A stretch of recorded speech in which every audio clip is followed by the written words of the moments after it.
আব্বা পৃথিবী ঘুরে কেন? তা কি করবে? কেন দৌড়তে পারে না? আব্বা এ কথা বাদ দাও, আমরা তো সবাই একটা জিনিস জানি, কি জিনিস? যে সূর্য পূবে ওঠে পশ্চিমে ডোবে। হ্যাঁ, এতে সন্দেহের কি আছে? সন্দেহের কিছু নেই, কিন্তু আব্বা কি? ওই সূর্য আবার পূবে পাশে কোন সময় যায়? রাত্রি। তা আব্বা রাত্রি তো সূর্য ওঠে না, তা ওরা কোন মুখ দিয়ে যায়? হ্যাঁ, জানি নে। আব্বা এই প্রশ্নের উত্তর তোমার না জানলেও আছে, কিন্তু আমার আর একটা জরুরি প্রশ্ন আছে। কি তো জরুরি প্রশ্ন? আব্বা বিলেরে যদি বাঘের দুধ খায় তাহলে বিলের গায়ে কি বাঘের মতন শক্তি হবে?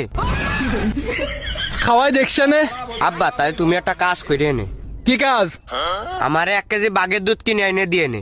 বাঘের দুধ আমি কোনে পাবো? তা আমি জানি না, তোমার একটা প্রশ্ন করলে প্রশ্নের উত্তর দিতে পারতে চাও না, বাঘের দুধ আনতে করলে বাঘের দুধ আনিয়ে দিচ্ছাও না, তুমি বা পয়সাও কেতি।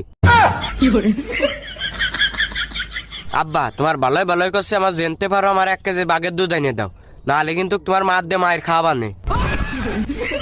বাজান। কিসির বাজান? আচ্ছা তুমি আমার আর একটা কথা কাও দিন। কি কথা? কাক কালা বলে ওর নাম কাউয়া, যদি সাদা হইতো তাহলে কি নাম হইতো? সাও।